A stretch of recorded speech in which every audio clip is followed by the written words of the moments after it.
Day time ఫ్రేమ్‌లో చూసుకుంటే మేజర్‌గా రెసిస్టెన్స్ ఎక్కడుంది? ఈ రెడ్ క్యాండిల్ నుంచి మనకు ఫాల్ వచ్చింది కాబట్టి ఇది నియర్ బై రెసిస్టెన్స్ అవుతది. సపోర్ట్ తీసుకుంటే దీని కింద సపోర్ట్స్ ఉన్నాయి. దాని తర్వాత ఇక్కడ సపోర్ట్ ఉంది. ఇది మేజర్ మనకి అవసరం లేదు చూద్దాం. లోయర్ టైమ్ ఫ్రేమ్‌లో మనం ఐడెంటిఫై చేద్దాం.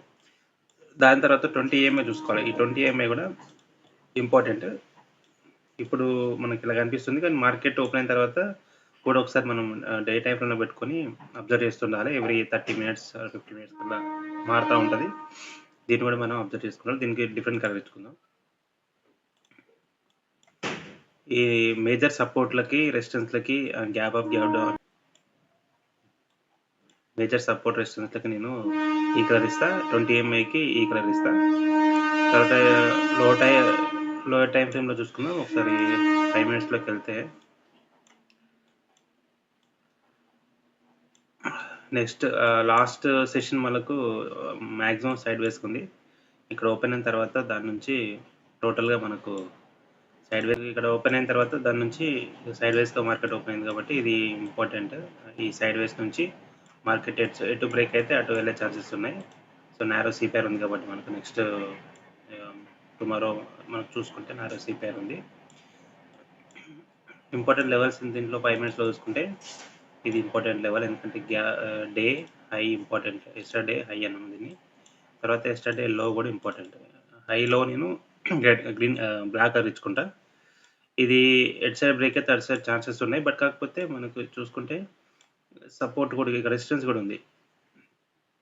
ఇది ఇక్కడ నుంచి మంచి ఫాల్ వచ్చింది కాబట్టి ఇది మేజర్ రెసిస్టెన్స్‌లా వర్క్ అవుతది. సప్లై జోన్‌లా వర్క్ అవుతది. చూద్దాం ఇక్కడ ఏమన్నా గ్రీన్ క్యాండిల్ ఫార్మ్ అయ్యి ఇది బ్రేక్ అయితదా? ఇక్కడ దాని తర్వాత ఇది 20 ఎంఐ కూడా అబ్జర్వ్ చేద్దాం. డౌన్ సైడ్ చూసుకుంటే ఇక్కడ ఒక సపోర్ట్ ఉంది. మార్కెట్ ఓపెన్ అయిన తర్వాత మనం వీటిని క్లియర్‌గా ఐడెంటిఫై చేయొచ్చు. బట్ కాకపోతే ఒక ఓవర్ వ్యూ లాగా చూసుకుంటే ఇక్కడ ఒక సపోర్ట్ ఉంది.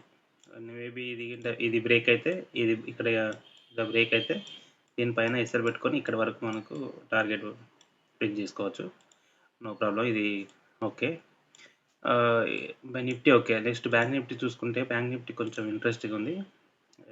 మనకు డే టైమ్ ఫ్రేమ్‌లో అయితే క్లియర్‌గా ఇన్సైడ్ క్యాండిల్ ఫామ్ అవుతున్నాయి.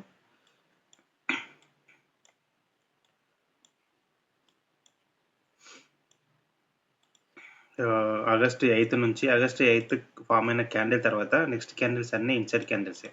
చూసుకుంటే దీని తర్వాత అన్నీ ఇన్సైడ్ క్యాండిల్సే. అంటే ప్రైస్ అనేది స్ట్రింక్ అవుతుంది ఇలా. మంచిది ఇటు సైడ్ బ్రేక్ అయినా అటు సైడ్ మంచి మొమెంటం ఉండే ఛాన్సెస్ ఉన్నాయి. కాబట్టి బ్యాంక్ నిఫ్టీలో ట్రేడ్ చేస్తే ఆప్షన్ బయింగ్ చేయడం బెస్ట్. ఇది ఎప్పుడైతే డే హై ఆర్ డే లో బ్రేక్ అయితే చాలా సివియర్‌గా పడే అవకాశం ఉంది. లేతే పెరిగే అవకాశం ఉంది. నారో సిపిఆర్ ఉంది. నెక్స్ట్ కూడా మనకు నారో సిపిఆర్ వస్తుంది. డే హై బ్రేక్ అయితే దాని తర్వాత మేజర్ రెసిస్టెన్స్ ఇక్కడ ఉంది. దాని తర్వాత ఇది ఉంది. ఇది బ్రేక్ అయితే ఇంకా దేర్ ఈస్ నో రెసిస్టెన్స్ అనమాట. అంటే అప్ టు చాలా ఇక్కడ వరకు ఎలాంటి రెసిస్టెన్స్ లేవు. బట్ ఇంత వెళ్ళకపోవచ్చు. ఇక్కడ మనం పివోట్ పాయింట్ చూసుకుంటే R3, R2, R3 ఉన్నాయి కాబట్టి ఇక్కడ ఏమైనా ప్రైస్ యాక్షన్ బట్టి మనం ట్రేడ్ చేయడం చూద్దాం. డౌన్ సైడ్ అయితే నియర్ బై ఒక సపోర్ట్ ఉంది. ఇది బ్రేక్ అయిందంటే ఇంకా సివియర్ ఫాల్ రావచ్చు. ఇవి ఈ రోజుకి ఉన్నటువంటి Nifty and bank Nifty support and రెసిస్టెన్స్‌లో అండ్ ఇంపార్టెంట్ లెవెల్స్ ఇవి.